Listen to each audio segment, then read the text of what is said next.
इस वीडियो में हम देखेंगे डॉक्यूमेंट व्यूज़। माइक्रोसॉफ्ट वर्ड में 5 डिफरेंट डॉक्यूमेंट व्यूज़ हमें मिलते हैं और जैसा कि नाम ही बता रहा है डॉक्यूमेंट व्यूज़ का मतलब कि वो डिफरेंट वेज जिससे हम अपने डॉक्यूमेंट को व्यू कर सकते हैं।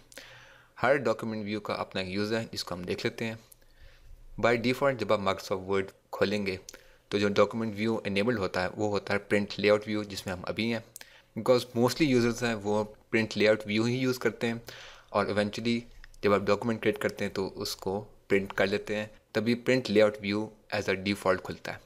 अपने इस कोर्स में और जितनी भी कोर्सेज में क्रिएट करूँगा उसमें एक वर्ड मैं बहुत एक्सटेंसिवली यूज़ करूँगा, वो है डिफ़ॉल्ट। डिफ़ॉल्ट का मतलब होता है प्रीसेट। मीन्स कि जब आप एप्लीकेशन इंस्टॉल करते हैं तो उसकी कुछ प्रीसेट सेटिंग्स आती हैं, उनको हम बोलते हैं default settings. Like for example जब आप विंडोज़ ऑपरेटिंग सिस्टम खोलते हैं तो जो आपका स्टार्ट बटन है वो लोअर लेफ्ट कॉर्नर पे होता है, ये डिफ़ॉल्ट सेटिंग्स है। आप चाहें तो उसको चेंज कर सकते हैं। आप चाहें तो अपना स्टार्ट मेन्यू और जो टास्क बार है उसको लेफ्ट पे ले जाएं, अपनी स्क्रीन के राइट पे ले जाएं या इवन अपनी स्क्रीन के टॉप पे। जब हम डिफ़ॉल्ट सेटिंग्स को चेंज करते हैं तो इस टर्म को हम बोलते हैं सेटिंग्स को ओवरराइड करना।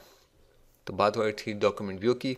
जो डिफ़ॉल्ट डॉक्यूमेंट व्यू हमारे पास आता है वो है प्रिंट लेआउट। उसके अलावा हमारे पास 5 डॉक्यूमेंट व्यूज़ हैं। हमारे पास लोअर लेफ्ट में 5 आइकन्स हैं। जो आइकन हमारे पास सेलेक्ट हुआ वो है प्रिंट लेआउट व्यू का। लेफ़्ट पे हमारे पास नॉर्मल व्यू। नॉर्मल व्यू में हमारे पास जो वर्टिकल रूलर है वो ख़त्म हो जाता है और सिर्फ हॉरिजॉन्टल रूलर रह जाता है। और नीचे अगर आप देखें तो जितनी पेज ब्रेक्स हैं, यानी जहाँ पेज ख़त्म हो रहा है वहाँ पर आपको सेपरेशन नज़र नहीं आएगी, बट जस्ट एक डॉटेड लाइन जो कि शो करती है कि यहाँ पर पेज ब्रेक आया। वर्ड में डिफरेंट टाइप्स ऑफ ब्रेक्स होती हैं, वो हम इन डिटेल जाके पेज ब्रेक सेक्शन में देखेंगे। इसके बाद होता है हमारे पास वेब पेज लेआउट व्यू या web layout view. Web layout view में जैसे कि मैंने जब माइक्रोसॉफ्ट वर्ड एप्लीकेशन को इंट्रोड्यूस करा था तो उसमें बताया था कि वर्ड सिर्फ डॉक्यूमेंट्स नहीं क्रिएट करता, ये वेब पेज भी क्रिएट कर देता है, brochures, flyers and many other things.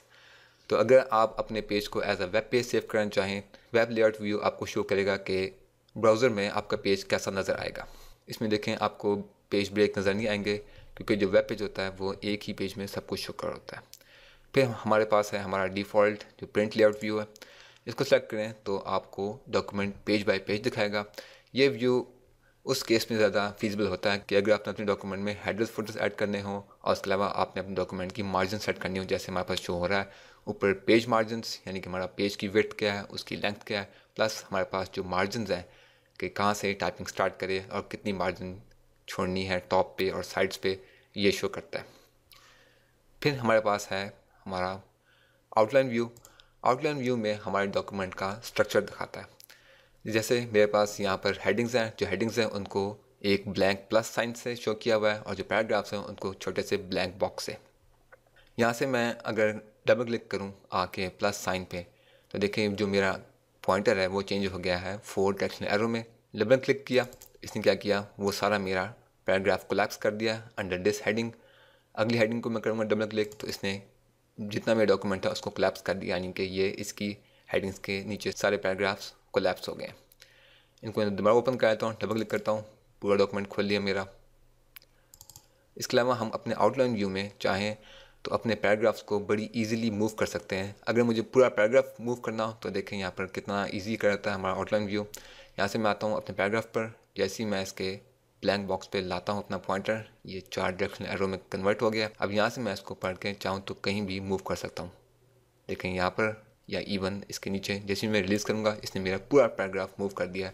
तो ये काफ़ी ईजी कर दिया इसने मेरे लिए मेरे डॉक्यूमेंट में पूरे पैराग्राफ्स को मूव करना। अंडू करता हूँ और हम अपना लास्ट व्यू देख लेते हैं, वो है रीडिंग। अभी रीडिंग लेआउट व्यू में जाने से पहले मैं आपको दिखाता हूँ प्रिंट लेआउट और दिखाता हूँ मेरे पास यहाँ पर मेरे डॉक्यूमेंट में 4 पेजेस हैं। जो रीडिंग लेआउट व्यू है ये हमारे लिए ईजी कर देता है कि हम अपने डॉक्यूमेंट को प्रूफ रीड कर सकें। जैसे मैं इस पर क्लिक करूँगा तो देखिए इसने क्या किया, बेस्ड ऑन कि मेरे स्क्रीन का साइज़ कितना है मेरे डॉक्यूमेंट को इवन 7 पेजेस में डिस्ट्रीब्यूट कर दिया। अब यहाँ से मैं अपना डॉक्यूमेंट ईजिली रीड कर सकता हूँ प्रूफ रीडिंग के लिए। उसके अलावा हमारे पास रीडिंग लेआउट व्यू में 2 चीज़ें और हैं, डॉक्यूमेंट मैप, इसको हम आगे जाके वीडियो में इन डिटेल देखेंगे, और थंबनेल्स। अगर मैं क्लिक करूँ थंबनेल्स पे तो ये मेरे जितने पेजेस इसने रीडिंग लेआउट व्यू में शो किए हैं उनके छोटे थंबनेल्स बना देगा। तो यहाँ से मैं इजीली नेविगेट कर सकता हूँ अपने पेजेस में। उसके अलावा हमारे पास है डॉक्यूमेंट मैप, इसको क्लिक करूँ तो ये मेरे डॉक्यूमेंट का स्ट्रक्चर दिखा देगा। मैं चाहूँ तो हेडिंग्स पे जंप कर सकता हूँ using document map. Document map को वंस अगेन हम देखेंगे आगे जाके इन डिटेल वीडियो में। अब यहाँ से मुझे अपना रीडिंग लेआउट व्यू क्लोज़ करना हो तो उसके लिए मैं यहाँ पर आऊँगा अपने टूल बार पे, तो यहाँ मेरे पास बटन है क्लोज़ का। इसको क्लोज़ किया तो मैं वापस आके अपने डिफ़ॉल्ट प्रिंट लेआउट व्यू पे चला गया। तो ये थे हमारे डॉक्यूमेंट व्यूज़ माइक्रोसॉफ्ट वर्ड में, और हम अपने डॉक्यूमेंट व्यूज़ को कैसे यूज़ करते हैं।